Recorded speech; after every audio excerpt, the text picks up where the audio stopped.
Alice in Wonderland by Lewis Carroll. Chapter 8. The Queen's Croquet-Ground. A large rose tree stood near the entrance of the garden. The roses growing on it were white, but there were 3 gardeners at it, busily painting them red. Alice thought this a very curious thing, and she went nearer to watch them, and just as she came up to them, she heard one of them say, "Look out now, 5! Don't go splashing paint over me like that." "I couldn't help it," said 5 in a sulky tone. 7 jogged my elbow." On which 7 looked up and said, "That's right, 5. Always lay the blame on others." "You'd better not talk," said 5. "I heard the Queen say only yesterday you deserved to be beheaded." "What for?" said the one who had spoken first. "That's none of your business, 2, said 7. "Yep, it is his business," said 5. "I'll tell him. It was for bringing the cook tulip roots instead of onions." 7 flung down his brush and had just begun, "Well, of all the unjust things," when his eye chanced to fall upon Alice as she stood watching them, and he checked himself suddenly. The others looked round also, and all of them bowed low. "Would you tell me," said Alice a little timidly, "why you are painting those roses?" 5 and 7 said nothing, but looked at 2. 2 began in a low voice, "Why, the fact is, you see, miss, this here ought to have been a red rose tree, and we put a white one in by mistake, and if the Queen was to find it out, we should all have our heads cut off, you know. So, you see, miss, we're doing our best, afore she comes to—" At this moment 5, who had been anxiously looking across the garden, called out, "The Queen! The Queen!" And the 3 gardeners instantly threw themselves flat upon their faces. There was a sound of many footsteps, and Alice looked round, eager to see the Queen. First came 10 soldiers carrying clubs. These were all shaped like the 3 gardeners, oblong and flat, with their hands and feet at the corners. Next, the 10 courtiers. These were ornamented all over with diamonds, and walked 2 and 2, as the soldiers did. After these came the royal children. There were 10 of them, and the little dears came jumping merrily along hand in hand in couples. They were all ornamented with hearts. Next came the guests, mostly kings and queens, and among them Alice recognized the white rabbit. It was talking in a hurried, nervous manner, smiling at everything that was said, and went by without noticing her. Then followed the knave of hearts, carrying the king's crown on a crimson velvet cushion. And, last of all this grand procession, came the king and queen of hearts. Alice was rather doubtful whether she ought not to lie down on her face like the 3 gardeners, but she could not remember ever having heard of such a rule at processions. And besides, what would be the use of a procession, thought she, if people had all to lie down upon their faces so that they couldn't see it? So she stood still where she was and waited. When the procession came opposite to Alice, they all stopped and looked at her, and the Queen said severely, "Who is this?"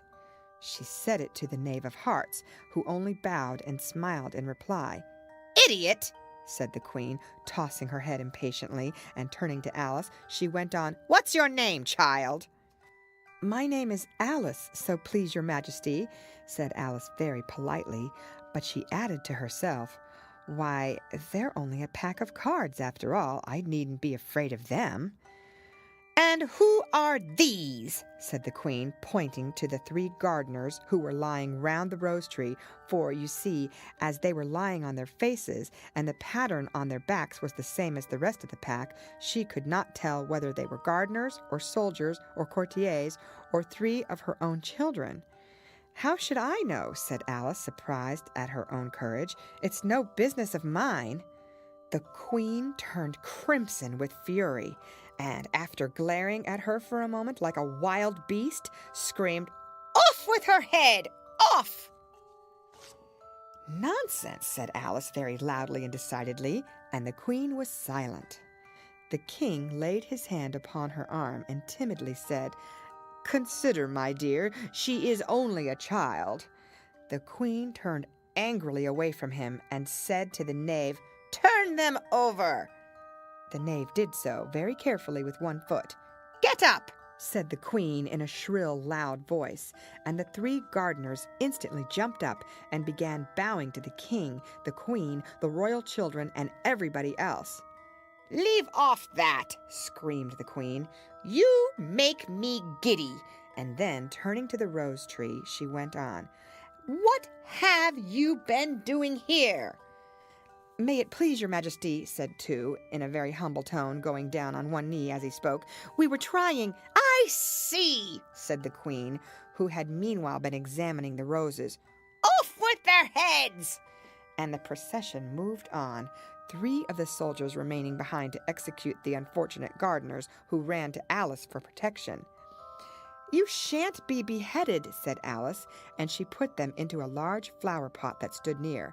The 3 soldiers wandered about for a minute or 2, looking for them, and then quietly marched off after the others.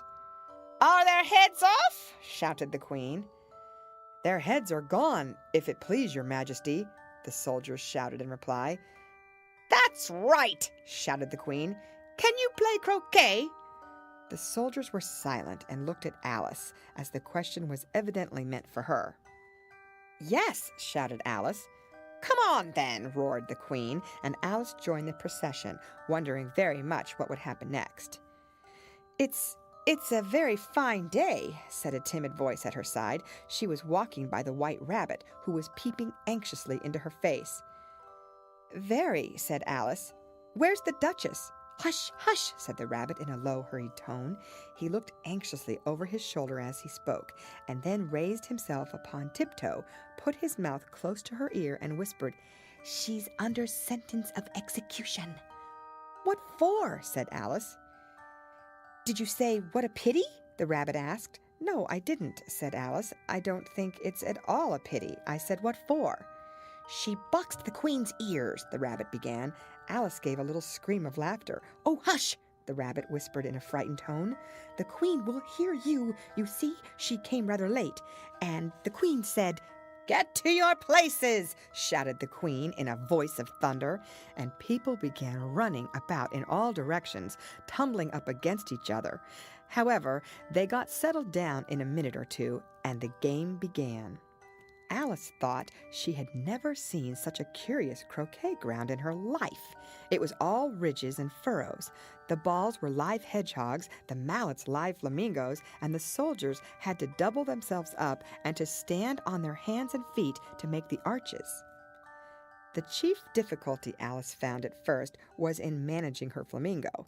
She succeeded in getting his body tucked away comfortably enough under her arm, with its legs hanging down, but generally, just as she had got its neck nicely straightened out and was going to give the hedgehog a blow with its head, it would twist itself round and look up in her face with such a puzzled expression that she could not help bursting out laughing. And when she had got its head down and was going to begin again, it was very provoking to find that the hedgehog had unrolled itself and was in the act of crawling away. Besides all this, there was generally a ridge or furrow in the way wherever she wanted to send the hedgehog to, and as the doubled-up soldiers were always getting up and walking off to other parts of the ground, Alice soon came to the conclusion that it was a very difficult game indeed. The players all played at once without waiting for turns, quarreling all the while and fighting for the hedgehogs. And in a very short time the Queen was in a furious passion, and went stamping about and shouting, "Off with his head!" or "Off with her head!" about once in a minute. Alice began to feel very uneasy, to be sure. She had not as yet had any dispute with the Queen, but she knew that it might happen any minute, and then, thought she, what would become of me? They're dreadfully fond of beheading people here. The great wonder is that there's anyone left alive. She was looking about for some way of escape, and wondering whether she could get away without being seen, when she noticed a curious appearance in the air. It puzzled her very much at first, but after watching it a minute or 2, she made it out to be a grin, and she said to herself, "It's the Cheshire Cat. Now I shall have somebody to talk to." "How are you getting on?" said the cat, as soon as there was mouth enough for it to speak with. Alice waited till the eyes appeared, and then nodded. "It's no use speaking to it," she thought, "till its ears have come, or at least one of them." In another minute, the whole head appeared, and then Alice put down her flamingo and began an account of the game, feeling very glad she had someone to listen to her. The cat seemed to think that there was enough of it now in sight, and no more of it appeared. "I don't think they play at all fairly," Alice began in rather a complaining tone, "and they all quarrel so dreadfully one can't hear oneself speak. And they don't seem to have any rules in particular, at least, if there are, nobody attends to them. And you've no idea how confusing it is, all the things being alive. For instance, there's the arch I've got to go through next, walking about at the other end of the ground. And I should have croqueted the Queen's hedgehog just now, only it ran away when it saw mine coming." "How do you like the Queen?" said the cat in a low voice. "Not at all," said Alice. "She's so extremely—" Just then she noticed that the Queen was close behind her, listening, so she went on, "Likely to win, that it's hardly worth while finishing the game." The Queen smiled and passed on. "Who are you talking to?" said the King, going up to Alice and looking at the cat's head with great curiosity. "It's a friend of mine, a Cheshire cat," said Alice. "Allow me to introduce it." "I don't like the look of it at all," said the King. "However, it may kiss my hand if it likes." "I'd rather not," the cat remarked. "Don't be impertinent," said the King, "and don't look at me like that." He got behind Alice as he spoke. "A cat may look at a king," said Alice. "I've read that in some book, but I don't remember where." "Well, it must be removed," said the King very decidedly, and he called the Queen, who was passing at the moment. "My dear, I wish you would have this cat removed." The Queen had only one way of settling all difficulties, great or small. Off with his head, she said, without even looking round. "I'll fetch the executioner myself," said the King eagerly, and he hurried off. Alice thought she might as well go back and see how the game was going on, as she heard the Queen's voice in the distance screaming with passion. She had already heard her sentence 3 of the players to be executed for having missed their turns, and she did not like the look of things at all, as the game was in such confusion that she never knew whether it was her turn or not. So she went in search of her hedgehog.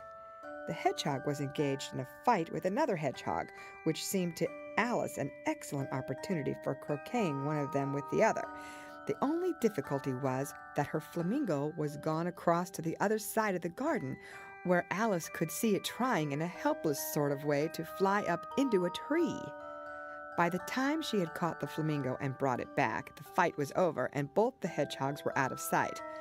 "But it doesn't matter much," thought Alice, "as all the arches are gone from this side of the ground." So she tucked it away under her arm that it might not escape again, and went back for a little more conversation with her friend.